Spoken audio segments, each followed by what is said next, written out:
crack, guys? Welcome back to my channel. Kazzy here, and in this video I'm going to be sharing with you my December wrap up. My tree is still here because we don't take the Christmas decorations until after January 6th, and so I'm filming this on January 2nd, and so the tree is still here. I really don't want to take it down because it is so cute and I just love all my little decorations, and this actually makes a really good night light if I don't want the big light on. Just turn this on and it just creates a beautiful ambiance just for my bedroom that I absolutely love and I'm going to miss. But at the same time I'm really excited to actually seeing all of my television from any point of my room. So in the month of December I actually managed to make my way through 9 books, 3 of them being audiobooks. The first book that I encountered in December was actually an audiobook, and that was For the White Queen by Philippa Gregory, narrated by Amelia Fox. I pretty much just listened to this for Amelia Fox. Like in November when I listened to The Other Berlin Girl, again narrated by Amelia Fox. This book really just cemented the fact that I'm not going to be a big Philippa Gregory fan. I'm not going to be a big historical fiction fan through Philippa Gregory anyway. There are other books that I've read that are historical fiction that I like a lot more, but it's just the way that her writing is and her subject matter, it's just not that interesting to me. I can't even really remember what The White Queen was about. I know it's about the 2 boys in the Tower, you know, the Tower of London. That's all I really remember from it. It didn't particularly grab my attention. Like, it was nice to listen to. That's pretty much all I can really say about it. The storyline was okay. I wasn't particularly captivated by it, but there were times when I was like, oh, that sounds interesting. Oh yeah, I have to really pay attention to this bit, or like, I was like, okay, here we go again. Or another scheme, or this, that, and the other, and it just really didn't do anything for me, and I really think this is probably going to be the last Philippa Gregory book that I read/listen to. Not the last audiobook that I'm going to listen to from Amelia Fox, but the last Philippa Gregory book that I encountered, so sorry. Not really sorry. After that I picked up Wishborn by Nicholas Bowling. I picked this up at the airport in Barcelona. It is in English. It's in English. I pretty much just picked this up because the cover is absolutely gorgeous. I read the back of it and fell in love with it. I didn't know anything else about it whatsoever. Goodreads synopsis is a lot more succinct than the back of this, but that being said, I went into this pretty much completely blind. This follows the character of Alice, who has just watched her mother being burned at the stake for witchcraft. This is set in 1577. Then somehow Alice ends up in an asylum called Bethlehem, but it's more commonly known as Bedlam because it's crazy in there. Something happens so that she escapes, and then she bumps into this guy who helps her get fed, clothed in a local tavern, and this woman really takes good care of Alice. But there's something that Alice wants to know about. At the same time, there are 2 warring queens, and at the time that I started into this, I didn't really think about the year, and then it actually turned out to be Elizabeth I versus Mary Queen of Scots. Yes, I know it just said there that I wasn't particularly interested in historical fiction, but this one really sold that for me because Elizabeth versus Mary Queen of Scots. Hello. And it turns out that they're witches.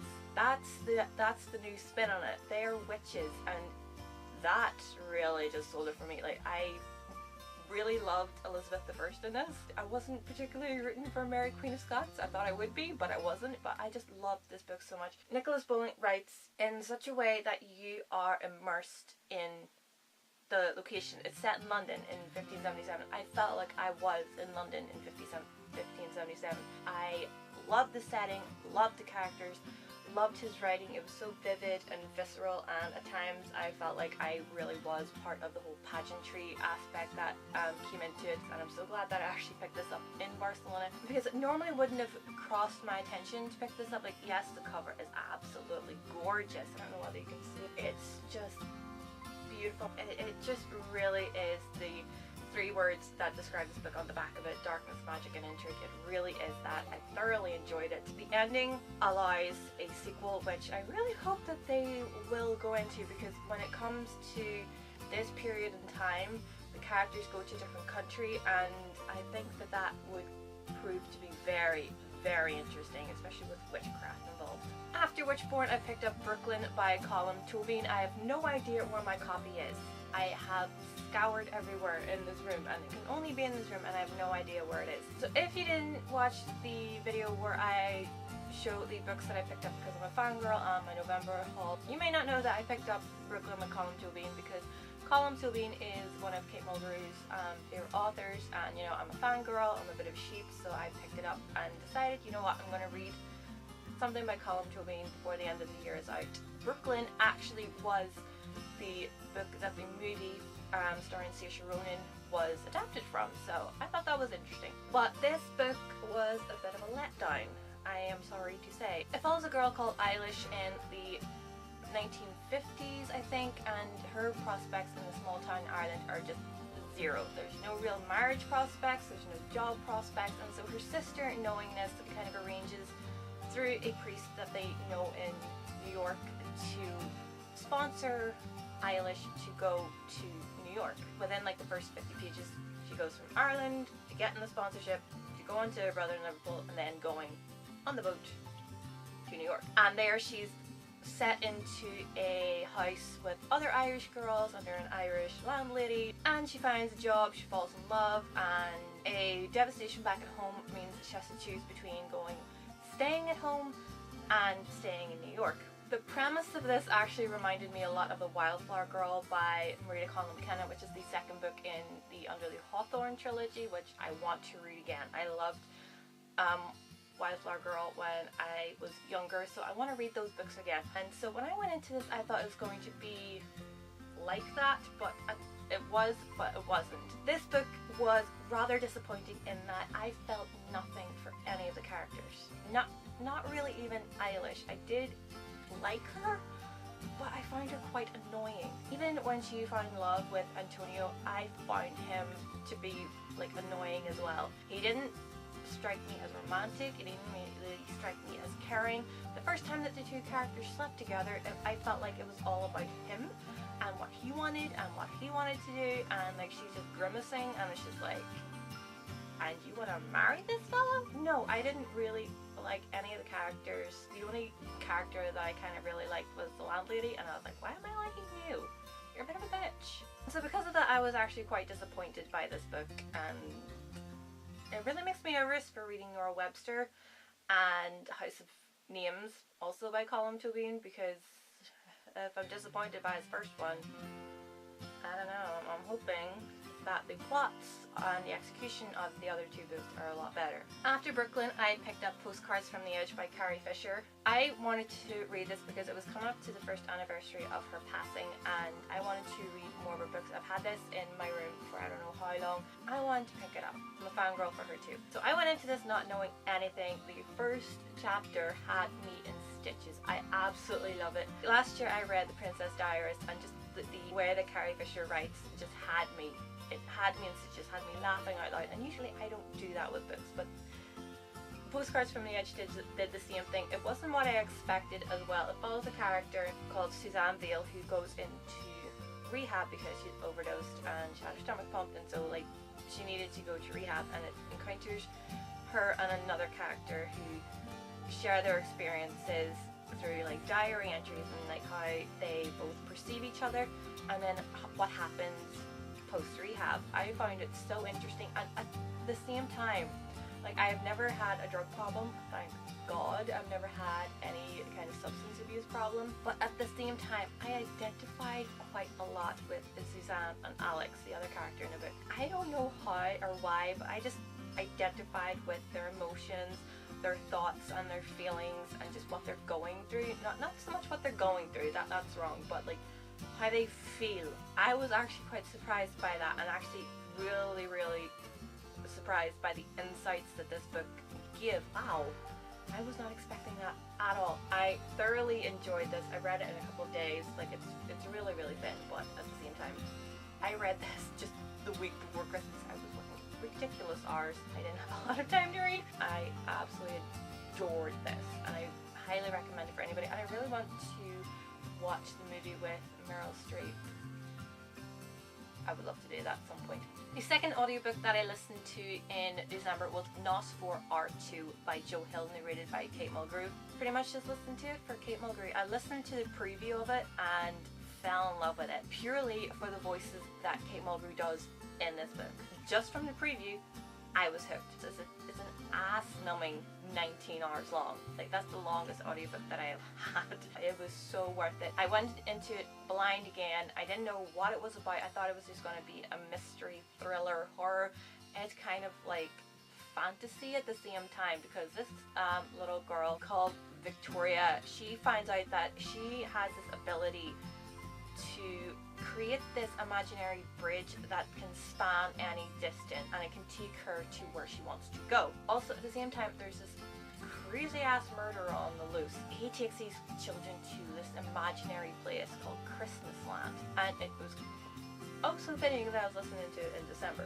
Christmas Land, you know? This place called Christmas Land is also a creation of his imagination. This book introduces the idea that these creators can create these worlds that are just as real to them in their imagination as it is in real life, and so they kind of like project these into reality. So that's the thing with Victoria's Bridge. So this spans pretty much from Victoria from when she's a very young girl to when she is early 30s. This book had me captivated. There are so many characters in it, and I will admit that there were some times where I felt completely lost. I was like, what is going on here? I have no clue whatsoever, but I was along for the ride. I was buckled in. I found myself really liking the characters. I really love Joe Hill's writing and his vernacular, and the way that he managed to slip in so many of my fandoms. It was unreal. He mentioned Firefly and Battlestar Galactica, and at the same time he either insulted them, made them sound amusing, or just quoted them. That put him to sleep faster than a Dr. Quinn marathon.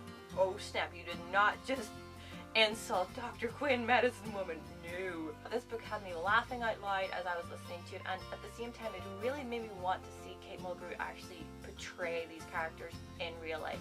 The voices that she was doing for this audiobook were insane. The voice that she did for the murderer, I want to see her do that character. It's ridiculous how much I need her to do that character. I was surprised when I finished it, and I give it 5 stars because I didn't expect to do that, because the other audiobooks I've listened to were merely like 2 or 3 stars. This was a full 5 stars, and I know that if I had the physical book in my hands and I started to read it, I would not have been able to put it down. So after that, and because I had never read it before, I picked up A Christmas Carol by Charles Dickens. Yes, I know. We all know that I am not the most read up of people, mostly because school never made us read this. Not even university level did I read this, but I decided, you know what, I'm going to read it. This is the year that I'm going to read A Christmas Carol, and I loved it. Every year I watch The Muppets Christmas Carol. It pretty much follows this to a very good extent, which I was surprised by. I thoroughly enjoyed it. It really was what I was expecting it to be, and more. There were times when I was like, oh, that wasn't in the movie. I know. A lot of people get those thoughts when they're reading a book that a movie was based from after watching the movie first.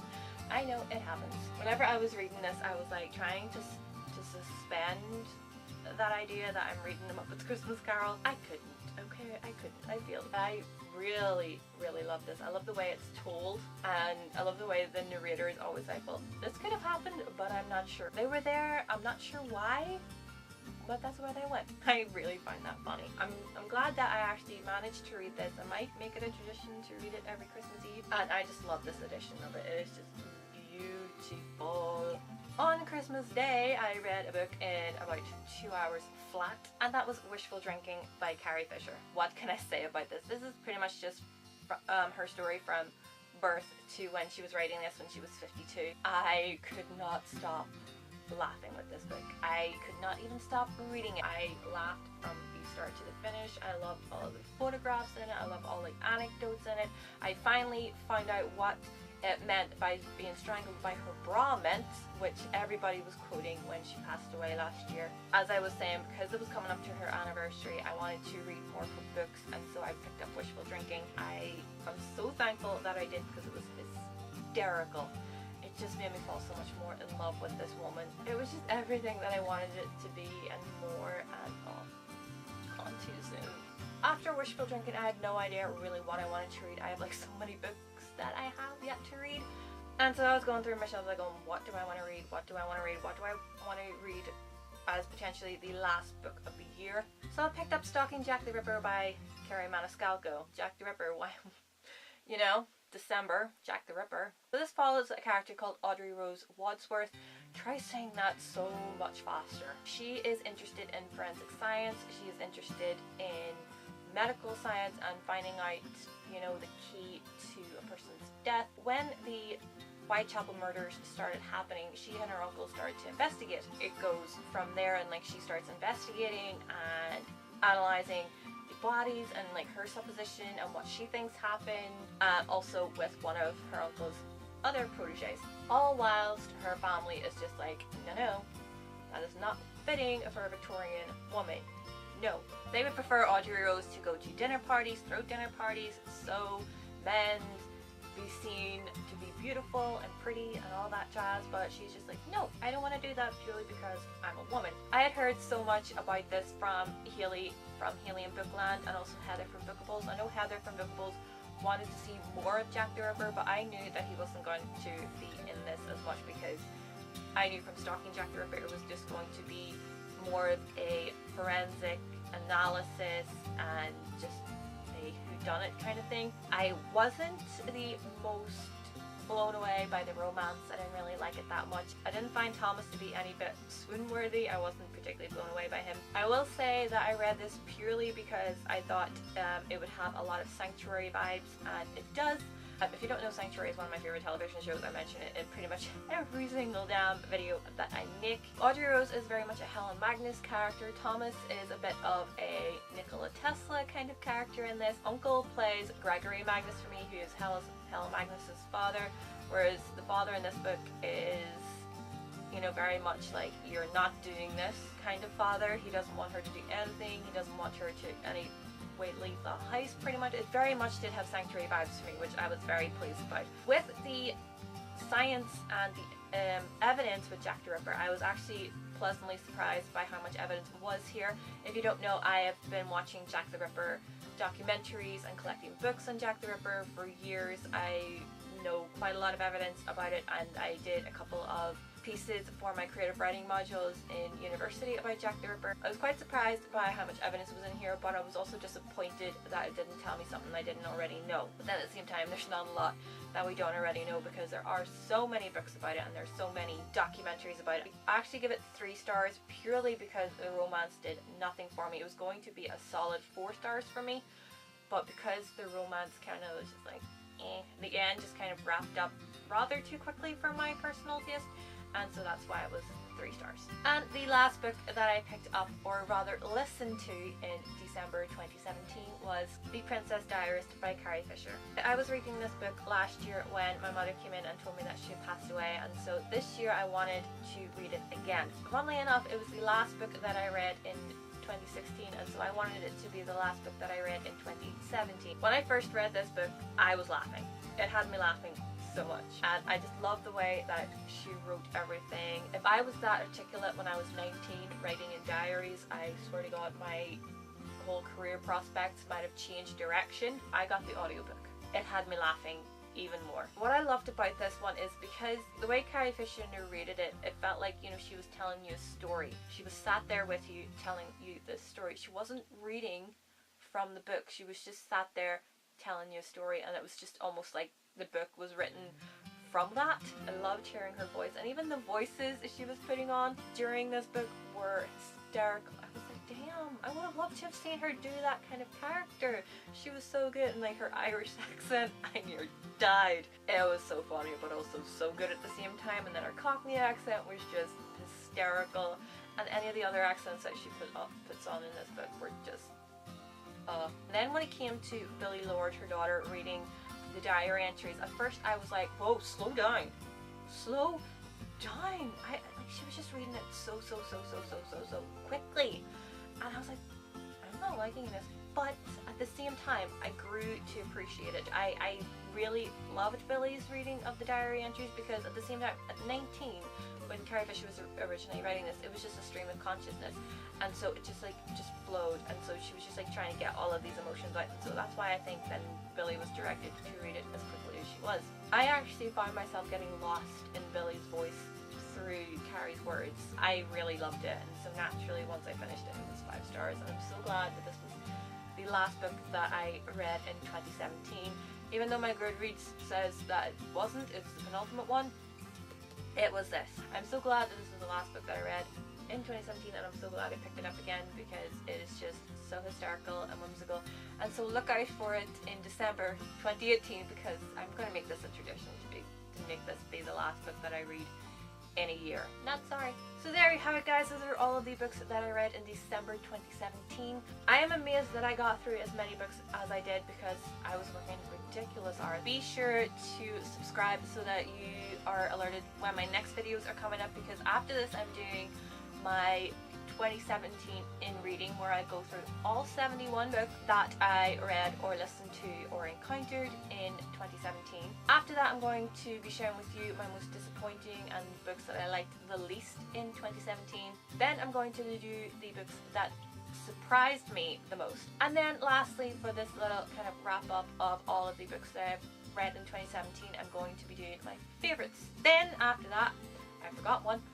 So after that, then I'm going to do my favorite book covers of 2017, and these are all the books that I bought in 2017. And if you know by my haul videos, I have bought quite a lot of books in the past 9 months. Bought quite a lot of books, and some of them have some amazing covers. So be sure to stay tuned for that. And then I'm going to be doing my bookshelf tour, because I didn't think I was going to do one, and then I thought, you know what, it's going to be fun to look back on in years to come. So thank you guys so much for watching. Subscribe if you're new, and I will see you in my next video. Bye!